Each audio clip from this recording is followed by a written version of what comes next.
La politique étrangère du Sénégal est une politique dont les principales logiques sont très anciennes. C'est une politique étrangère qui vise à renforcer les relations entre le Sénégal et ses partenaires traditionnels d'une part et à entretenir des relations de plus en plus soutenues avec de nouveaux pays qui montent d'autre part. Donc, d'un point de vue historique, depuis l'indépendance, le Sénégal a toujours eu une politique plus ou moins volontariste selon les époques, visant à entretenir des relations étroites avec un nombre important de pays, notamment avec les pays européens, avec les États-Unis, avec les pays asiatiques et avec les pays du Moyen-Orient. C'est vrai qu'aujourd'hui, il y a de nouveaux partenaires qui s'inscrivent, qui sont sur la place, notamment la Turquie, des pays asiatiques, en particulier la Chine, et certains pays africains qui de plus en plus, le Maroc notamment, qui de plus en plus poussent pour entretenir des relations importantes. Le Sénégal aussi s'inscrit dans cette perspective de pousser pour entretenir des relations cordiales. Donc la politique étrangère sénégalaise ne varie pas selon les régimes. Donc, depuis les indépendances jusqu'à Macky Sall, cette politique étrangère n'a pas toujours varié, à l'exception de quelques ruptures qu'on observe, par exemple en 2015, avec ce qui s'est passé au niveau du Conseil de sécurité, lorsque le Sénégal a soutenu une résolution condamnant Israël. Mais d'une manière générale, c'est une politique étrangère qui ne change pas. Ce qu'on doit regretter aujourd'hui, c'est une politique étrangère depuis un certain nombre d'années qui est moins africaine.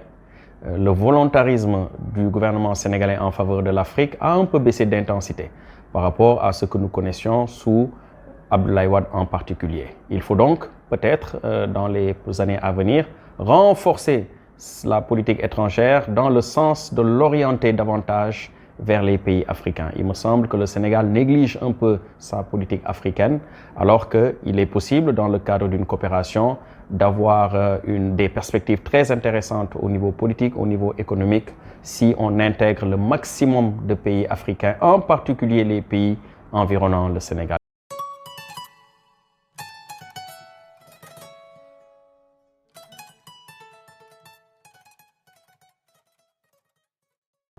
Il y a beaucoup de défis qui sont devant le Sénégal d'un point de vue de la politique étrangère ou d'un point de vue des relations internationales.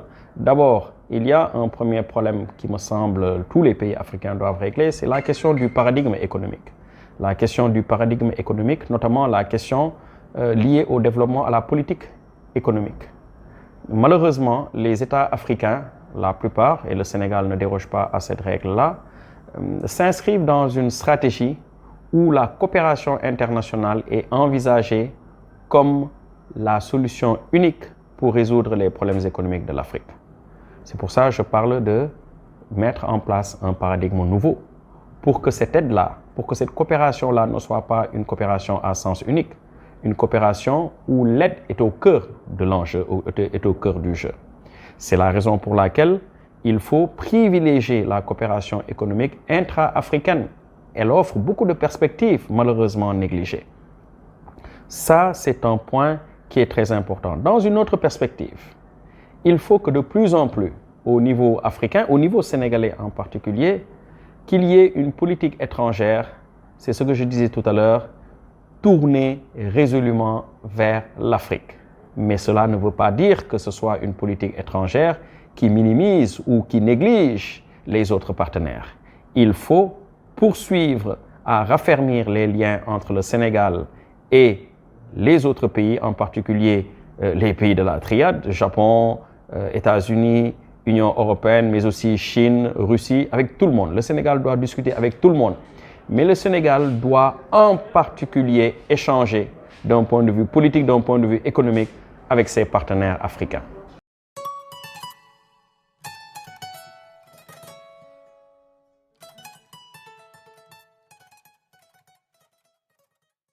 Il me semble que le plus urgent pour le prochain président, c'est de reprendre l'initiative. Le Sénégal a malheureusement cessé de prendre l'initiative depuis le départ de Abdoulaye Wade. Abdoulaye Wade, c'est vrai, c'était un volontarisme qui n'était pas toujours suivi d'effet, mais on peut quand même parler de volontarisme sous Abdoulaye Wade pour renforcer les liens entre les pays africains pour avoir une politique africaine beaucoup plus intéressante, beaucoup plus adéquate. Il me semble que le prochain président doit avoir pour mission de renforcer non seulement l'intégration africaine, mais la perspective de l'unité africaine, dans le cadre d'ailleurs du plan d'action formulé par l'Union africaine, l'agenda 2063. Ça, c'est le premier point. L'autre point, c'est que d'un point de vue africain, il faut reprendre l'initiative, non seulement d'un point de vue de la coopération internationale, mais pour régler les problèmes de sécurité. Vous savez que les pays ouest-africains en particulier, dans le cadre de la CEDEAO, sont trop faibles pour prendre en charge la sécurité sous-régionale. Ce que j'attends du prochain président sénégalais, c'est qu'il prenne des initiatives à l'échelle continentale pour que la question de la sécurité collective africaine soit une réalité. Le Sénégal en a les moyens diplomatiques de réaliser cette ambition parce qu'il y va non seulement de l'intérêt du Sénégal, mais de l'intérêt de toute l'Afrique. Le Sénégal a l'habitude, surtout sous Abdou Diouf, même sous Senghor, et davantage, c'est vrai, récemment avec Abdoulaye Wade, le Sénégal a pris beaucoup d'initiatives dans le plan africain. J'attends que le prochain président africain s'inscrive dans cette perspective-là pour avoir une politique étrangère résolument tournée vers l'Afrique. Par conséquent, je pense que le prochain président sénégalais devrait voyager davantage en Afrique que ses prédécesseurs.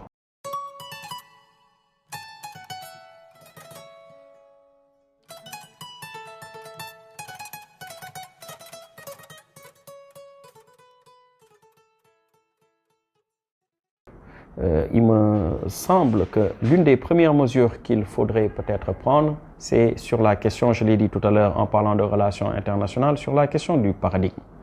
Il faut une politique publique éducative lisible, clairement définie et avec des objectifs assez précis. Nous avons pour le moment un programme éducatif, une politique éducative qui n'est pas déconnectée du paradigme colonial, malheureusement.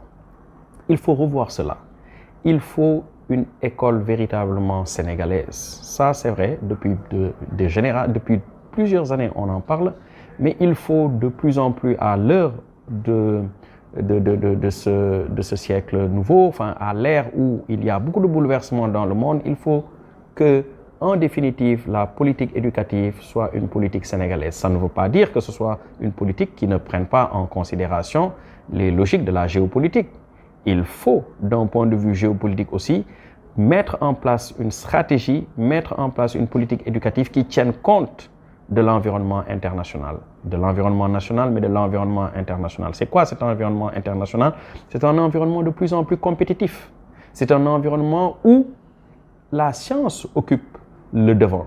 Donc, il faut l'adapter, il faut adapter nos programmes par rapport à cela. Ça, c'est la première mesure. Donc, réadapter ou adapter l'enseignement éducatif, l'enseignement à l'école, le primaire, le secondaire, l'université, aux enjeux du monde actuel. Ça, c'est la première mesure.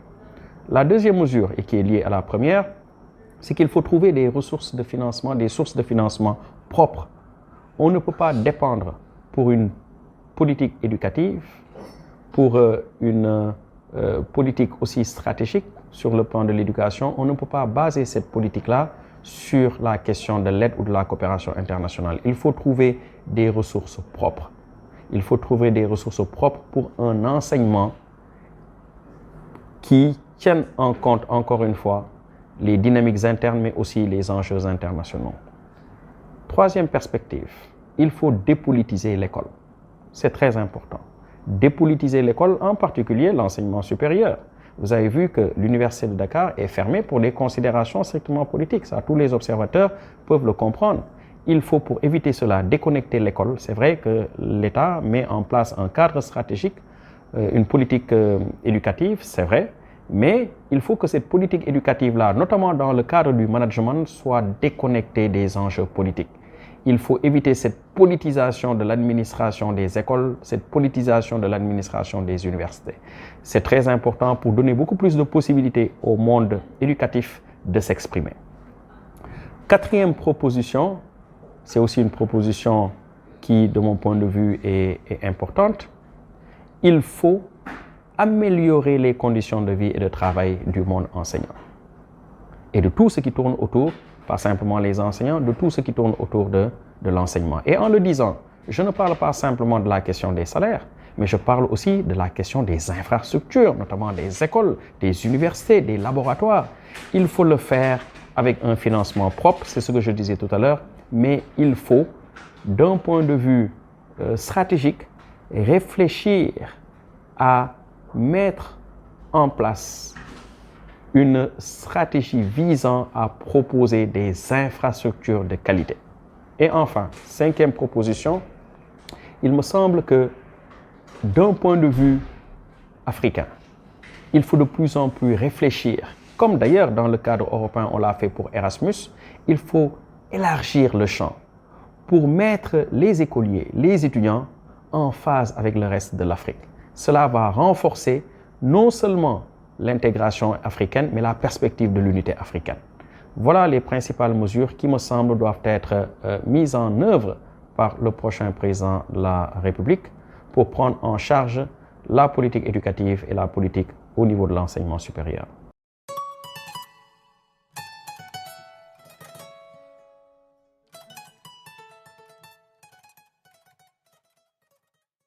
Un opposant mauritanien avait l'habitude de dire que concernant l'Afrique, tout est prioritaire. Concernant le Sénégal en particulier, tout est prioritaire. Mais il y a peut-être des priorités parmi les priorités.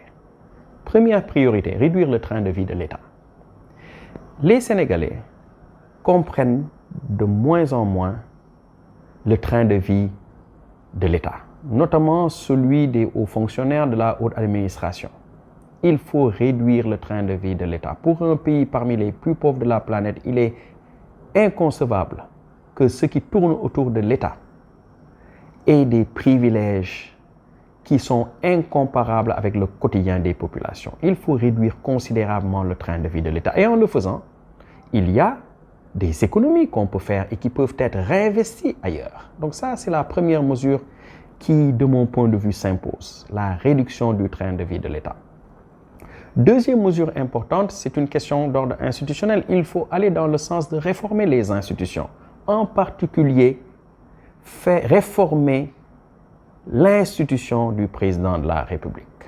Toutes les tensions que nous connaissons aujourd'hui sont liées au fait que la clé de voûte des institutions est malheureusement le président de la République, qui concentre à lui tout seul l'essentiel des pouvoirs.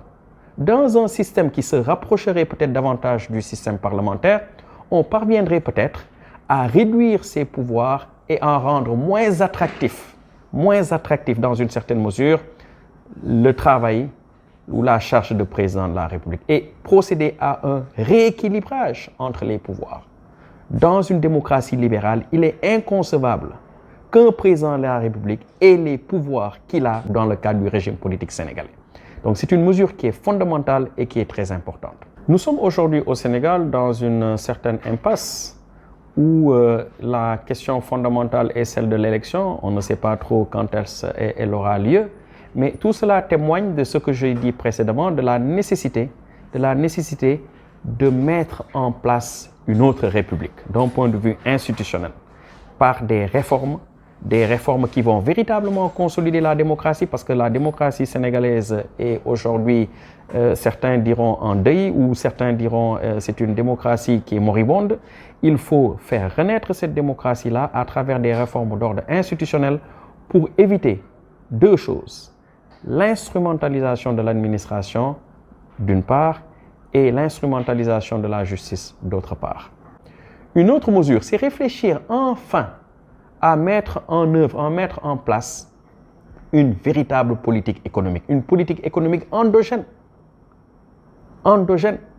Vous savez que le plan Sénégal émergent est un plan extraverti. Et je ne suis pas convaincu, et tous les observateurs, tous les économistes sérieux comprennent bien qu'il n'est pas possible pour un pays de se développer avec un paradigme étranger.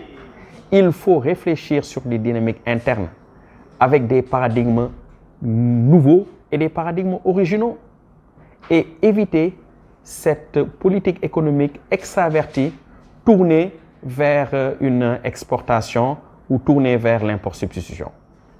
Il faut, de ce point de vue-là, réfléchir à mettre en œuvre une stratégie de politique économique qui ne dépendent pas de l'étranger, qui ne dépendent pas forcément, et ça c'est vrai que c'est difficile, mais il faut réfléchir, qui ne dépendent pas forcément des institutions financières internationales et des bailleurs multilatéraux. Enfin, il est très important de mon point de vue aussi de réfléchir sur une coopération interafricaine. Une coopération interafricaine. La coopération internationale, elle est importante, mais elle peut être beaucoup plus intéressante pour le Sénégal si, d'un point de vue africain, surtout à partir des pays qui nous entourent, s'il y a une réflexion autour de projets d'intérêt commun, s'il y a une réflexion sur le plan des infrastructures, une stratégie à mettre en œuvre pour permettre que la politique économique soit beaucoup plus africaine.